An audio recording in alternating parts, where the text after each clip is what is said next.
안녕하십니까.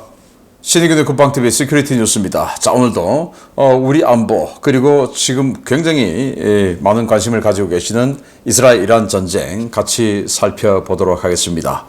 지난 주말간에 미국이 이란의 핵시설을 B2 스텔스 폭격기 동원해서 폭격을 했죠. 자, 그리고 나서 트럼프 대통령이 직접 레짐 체인지, 그러니까 정권 교체, 하메네이를 제거하겠다라는 겁니다. 자, 이건 이스라엘의 네타냐후 총리 그리고 미 상원의 아주 그 강경파 중에 하나인 린지 그레이엄 의원, 뭐 이런 사람도 똑같이 레짐 체인지 해야 된다라고 주장하는데, 이제 미 의회 그리고 미 행정부 그리고 이스라엘 정부 세 군데가 다 마음을 같이 먹은 것 같습니다. 자, 이란의 정권이 교체가 되면 어떤 상황이 펼쳐지는지, 또 어떻게 교체할 건지 보도록 하겠고, 우리 이재명 대통령님, 도대체 이분을 어떻게 할까요? 진짜 대한민국 큰일 났습니다. 아니, 대통령 된 지 한 달도 안 됐는데 대한민국 지금 완전히 쫄딱 망하게 됐습니다. 이거 어쩝니까? 아니, 그렇게 당당하게 온 말이라도 다 할 것처럼 하더니 지금 바짝 쫄아서 대한민국을 망하게 하겠다라는 건데, 도대체 무슨 일이 벌어지고 있는지 보도록 하겠습니다. 첫 번째입니다. 이른바 K방산을 키워 세계 4대 방산대국을 만들겠다는 이재명의 대선 공약 기억하실 겁니다. 존경한다고 했더니 정말 존경하는 줄 알더라는 그의 말처럼 방산을 키우겠다고 했더니 정말 방산을 키우는 줄 알았냐 라는 말이 곧 나올 것 같습니다. 이재명이 내일부터 열리는 나토 정상회의 불참을 선언했습니다. 이재명 대통령은 대규모 국방비 증액과 신규 무기체계 도입 사업 협상의 장이 될 예정인 나토 정상회의에 참석하지 않기로 했으며, 이는 국내 현안과 중동 사태의 불확실성 때문이라고 강유정 대통령실 대변인이 6월 22일 밝혔습니다. 그는 대통령은 취임 이후의 산적한 국정 현안에도 불구하고 이번 나토 정상회의 참석을 최대한 적극적으로 검토해왔다라며, 그러나 여러 가지 국내 현안과 중동 사태로 인한 불확실성 등을 종합적으로 고려해 도저히 참석할 수 없는 상황이라 판단했다라고 밝혔습니다. 나토는 2022년 러시아의 우크라이나 침공 이후 이른바 P4로 불리는 한국, 일본, 호주, 뉴질랜드 4개 국가를 파트너로 지정해 매년 정상을 초청하고, 우크라이나 전쟁 상황에서의 대러시아 협력과 중국 위협 대응 문제를 논의해온 바 있습니다. 네덜란드 헤이그에서 열리는 이번 정상회의는 도널드 트럼프 미국 대통령을 비롯한 서방 주요 강대국 정상이 대부분 모이는데요. 유럽의 GDP 대비 5% 국방비 지출과 대규모 군비 증강이 의결될 예정인 이번 회의는 21세기 최대 규모의 방산협력 논의의 장이 될 예정이어서 K방산 유럽 시장 공략을 위해 우리 정상이 반드시 참석했어야 하는 자리였습니다.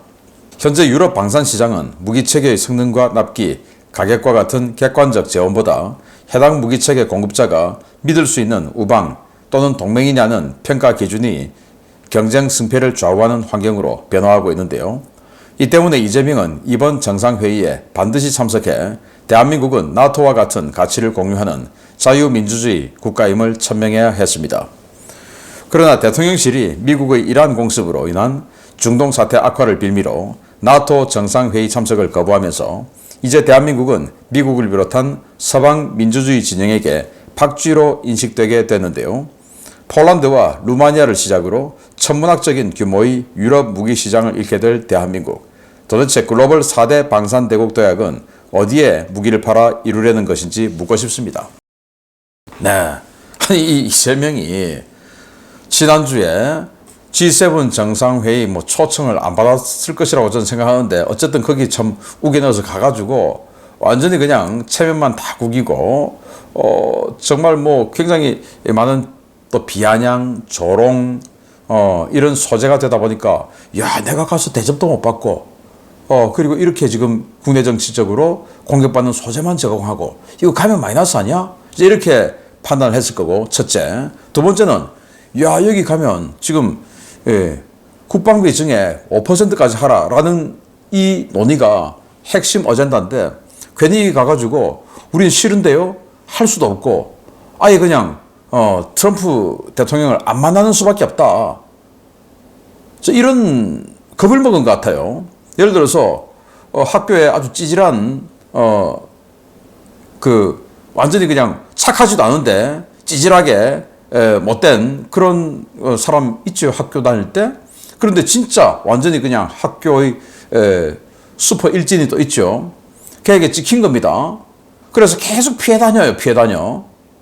그러면 그 일진은 피해 다니면은 걔를 가만두겠습니까? 어느 날 갑자기 집 앞에 와서 지킨다는 겁니다. 집 앞에 와서 지킨다고. 그 지키는 게 어떤 상황이 되겠습니까? 딱 그냥 이름을 딱 찍죠. 이재명 대통령. 만나자. 왜 도망가냐?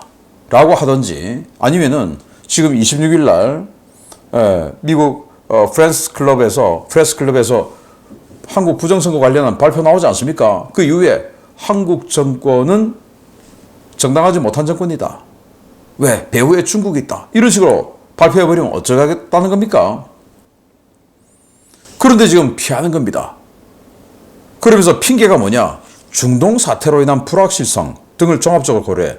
아니 중동 사태로 인한 불확실성이 애매하면 그 나토 정상회의에 가야죠. 왜? 거기 미국 트럼프 대통령이 있는데 트럼프 대통령이 뭐 할 건가? 그걸 봐야 불확실성을 누구보다도 정확하게 알 수가 있죠. 트럼프 대통령이 옆에 있어요. 뭐 왜? 그 사람이 행동의 주체인데 중동 사태 행동의 주체인데 거기 가서 뭐 할 건지를 물어봐야 중동 사태의 불확실성을 가장 먼저 정확하게 해결할 수 있죠. 그런데 안 가겠다는 겁니다. 그 핑계를 대고. 자, 그런데 문제는 트럼프 대통령이 대한민국을 딱 집어서 오라고 그랬어요. P4 국가들과 이번 회의에서 만나고 싶다. 만나자. 이렇게 얘기하면서 P4가 뭐냐? 파시픽, 그러니까 태평양 지역에 있는 4개 국가 이 말입니다. 그래서 P4를 딱 집으면서 한국, 일본, 뉴질랜드, 호주 이 4개 국가를 거명했는데 그 순서로 했어요. 대한민국을 제일 먼저 거명했습니다. 한국, 일본, 뉴질랜드, 호주 이렇게 거명했어요.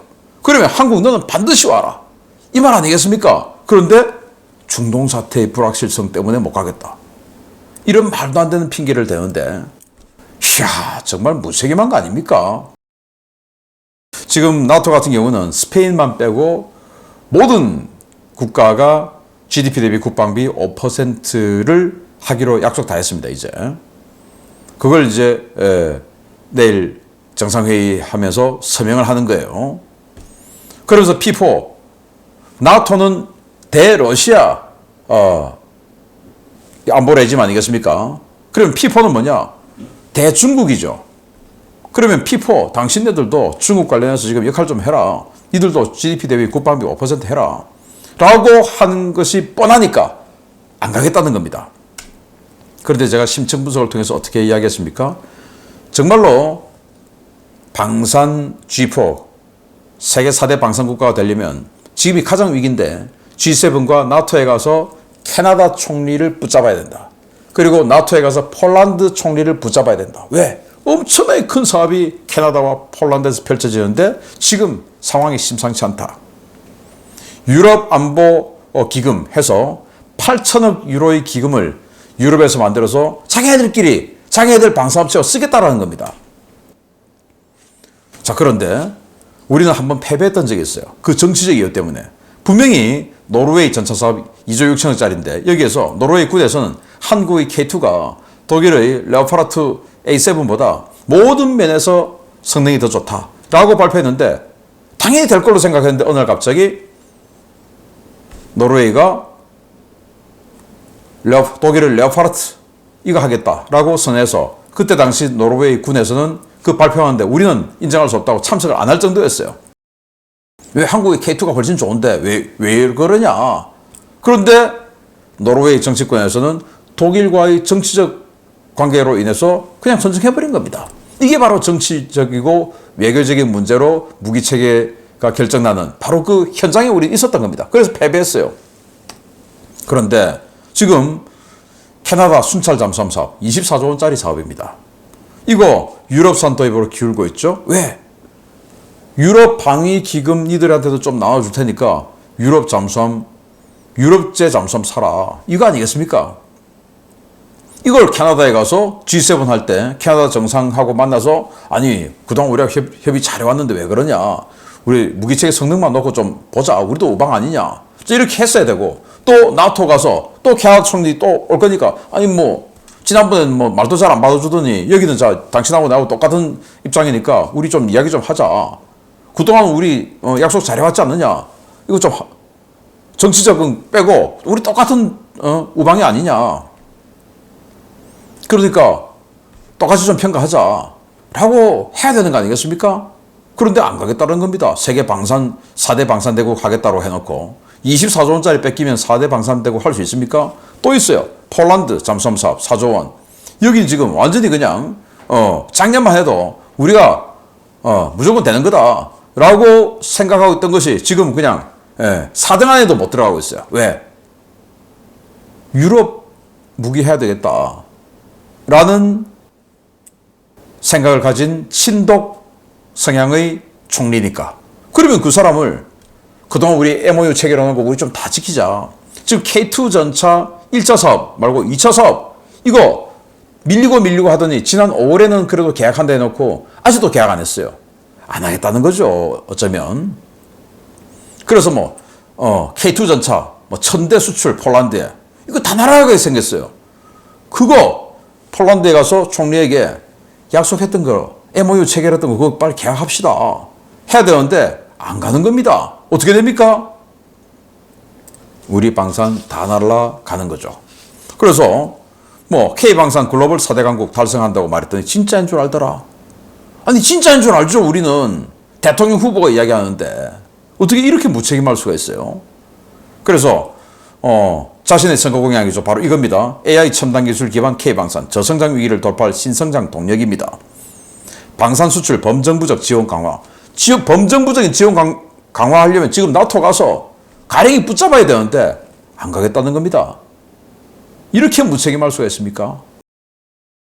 그리고 분명히 트럼프 대통령은 이재명을 딱 찍어서 언젠가는 마치 문 앞에 집 앞에 기다리듯이 너 일로 와 하고 기다리듯이 딱 집어서 이야기할 겁니다. 그때는 어떻게 할 겁니까? 동맹 파기할 겁니까?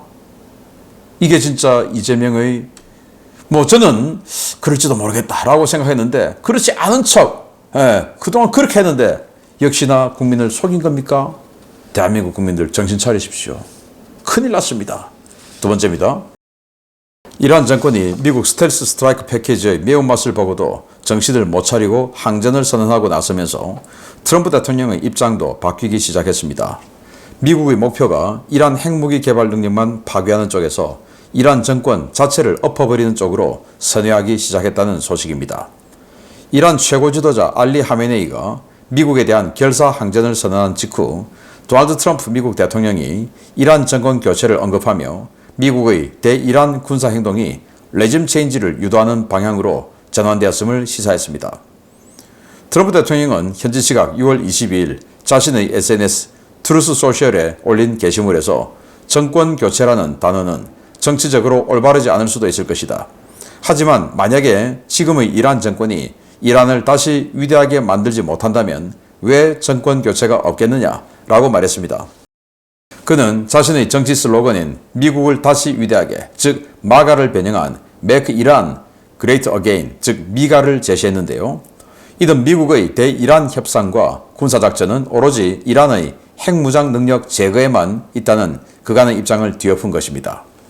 지난 주말 말하라고 사저에 가지 않고 백악관에 있었던 트럼프 대통령은 다른 글에서 이란 정권은 미국인 수천 명을 죽이고 다치게 한 것은 물론 카터 행정부 때 테헤란의 미국 대사관을 점거하기도 했던 자들이라거나 어제 우리가 군사적으로 눈부신 성공을 거두며 폭탄을 그들의 손에서 빼앗았는데 그들은 할 수만 있다면 그걸 사용했을 것이라며 이란 정권에 대한 적대감을 드러냈습니다. 이란의 이슬람 신정체제를 무너뜨리고 과거 팔레비 왕조와 같은 친미, 친서방 성향의 민주주의 정권을 수립하는 것은 미국은 물론 이스라엘과 사우디아라비아, 유럽에도 이익이 되는 것인데요. 이러한 형태로 레짐 체인지가 이루어질 경우 러시아와 중국, 북한, 이란으로 구성된 불량국가 연대의 한 축이 무너지게 돼 지정학적인 대격변이 예상됩니다. 이스라엘은 이미 이란 정권 교체를 위해 군과 정보기관을 총동원한 체제 전복 공작을 진행하고 있고, 레자 팔레비 왕세자도 이란 내 세력을 규합하며 이란 복귀를 준비하고 있는데요. 트럼프 대통령의 말처럼 그가 내민 문서에 서명하지 않은 하메네이, 이제 그 권좌를 내려놓고 쫓겨나는 것으로 대가를 치르게 될 것 같습니다. 네, 레짐 체인지. 네, 제가 그동안 계속 레짐 체인지. 그거 안 하면 사실은 의미 없죠. 왜? 의지가, 핵 개발하겠다는 의지가 살아있는데 수단 제거됐어요. 그러면 의지가 살아있으면 다시 수단 또 만들면 되죠. 그래서 결국 의지를 제거하는 것이 가장 핵심적인 거다. 손자병법에도 나와 있죠. 금적 금왕. 저거의 헤드를 따라. 그 말 아니겠습니까? 그래서 레짐 체인지 해야 된다. 그래서 친미, 친서방 국가로 뒤바꿔 놓고, 그리고 정권 보장해주는 조건으로 핵무기 다 폐기하고 개혁 개방하고 이렇게 해야 원인이 제거되는 거지. 지금 우라늄 농축 시설 좀 파괴해서 당분간 우라늄 농축 못한다. 그건 미봉책에 불과하다. 이거 아니겠습니까? 그래서 네타냐후 총리나 린지 그레엄 상원 의원도 그렇게 계속 주장해왔던 것이고, 이제 트럼프 대통령도 이제 그 이야기를 시작했습니다. 자, 이렇게 이야기해요. politically correct, 그러니까 PC주의, 정치적 올바른 차원에서 보면 레짐 체인지 이거 바른 소리는 아니나, 그러나 but 그들이 이란을 다시 위대하게 하지 못한다면 그 정권 교체를 하지 않는다고 할 수 있냐? 해야지. 미가 이렇게 이야기한 겁니다. 다시 정권 교체해서 이란 위대하게 하자. 이렇게 이제 운을 띄우고 나서면서 또 다른 게시물에서 이렇게 이야기합니다. 이란은 우리 미국이 수천 명을 죽였다. 그리고 카터 행정부 때는 테헤란의 미국 대사관을 점거하기도 했었다. 그런데 우리는 어제 큰 성공을 거뒀는데, 군사적으로 그들의 손에서 그러니까 폭탄을 뺏어냈는데 그거 안 뺏었으면 사용해 줄 것이다. 이렇게 주장하는 겁니다. 그러면서 계속 적대감을 드러내고 결국 이 모든 것을 근본적인 해결은 레짐 체인지다 라는 거죠. 그런 상황에서 갑자기 이 레자 팔레비 왕세자, 우리가 알고 있던 팔레비 국왕의 아들이에요. 세자입니다. 세자. 이 사람이 지금 미국에 망명을 하고 있는데, 이 사람이 갑자기 미국 여러 곳에서 세미나 참석이다, 또는 방송 출연이다, 이런 언론 노출 또는 공개 석상 노출, 이런 것들이 급증하고 있어요. 저는 이게 미국 정부가 공작하고 있는 것이다 라는 겁니다. 이란 국민들 중에서 최소 저 정도 나이 되는 50대 중후반쯤 되는 이 사람들 정도만 되어도 과거 팔레비 왕조 시절의 그 부유함과 자유로움을 다 기억하고 있죠. 50대 초반만 돼도 기억하고 있죠. 마치 우리가 박정희 대통령을 그리워하듯이, 그리고 박정희 대통령의 따님인 박근혜 대통령을 지지했듯이, 여기도 그런 향수가 남아있을 확률이 높겠죠. 우리가 팔레비 때는 정말 잘 살았는데 저 사람을 다시 데려오면 그때처럼 살 수 있을 거야 라는 희망 또는 향수가 분명히 있을 겁니다. 갑자기 지금 언론 노출이 확 뛰었습니다. 이제 그리고 이 사람도 우리 이란을 뒤엎자, 내가 노력하겠다, 이렇게 계속 메시지를 던지고 있어요. 정말 이란 레짐 체인지가 일어나면 국제 정세에 어떤 영향을 미칠까? 일단 이란이 쿠드스군이라고 하는 이 해외 작전 전문 군종을 만들어 놓고, 그 쿠드스군을 통해서 이라크의 인민동원군, 즉 민병대들이죠. 그리고 시리아는 완전히 지금 이제 제거됐고, 시리아는 그동안 이란이 계속 지원을 했는데 지금 제거됐죠. 그리고 레바논의 헤즈볼라, 그리고 이스라엘 가자지구의 하마스, 예멘의 후티 등등이 전부 이란이 숙주가 되어서 그 이란의 지원을 받아서 무장, 어떤 투쟁, 무장, 전투, 테러 이런 거 하는 거 아니겠습니까? 그러니까 그 숙주가 제거되면 그 아래 붙어 있는 촉수들은 힘을 금세 잃게 되겠죠. 그러면 하마스, 후티, 헤즈볼라, 그리고 이라크에 있는 인민동원군 카타이브 헤즈볼라, 이 조직들이 전부 힘을 잃게 될 것이고, 또 이란은 러시아의 최대의 무기 공급국 중에 하나예요. 그럼 러시아도 힘을 잃게 될 것이고, 또 이란은 중국의 육상 실크로드의 지금 철도 연결되어 있지 않습니까? 테헤란까지 중국에서 우르무치에서 육상 실크로드의 핵심 거점이에요. 그러면 이란이 또 친미 친서방화되면 또 중국이 힘을 잃게 되겠죠.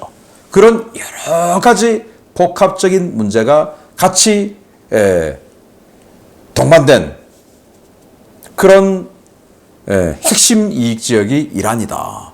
그러면 또 북한 입장에서는 북한과 가장 밀접한 이 전체주의 독재 국가, 불량 국가 세력들이 북한, 중국, 러시아, 이란 아니겠습니까? 시리아에 있었는데 시리아는 제거됐고 이제 이 4개 국가 남았죠. 이 중에서 이란만 제거하면 이제 북한, 중국, 러시아밖에 안 남는 겁니다. 이란 반드시 레짐 체인지에서 북한마저도 힘을 잃게 되는 이런 상황을 보게 되기를 기대해 보겠습니다. 마치겠습니다. 감사합니다.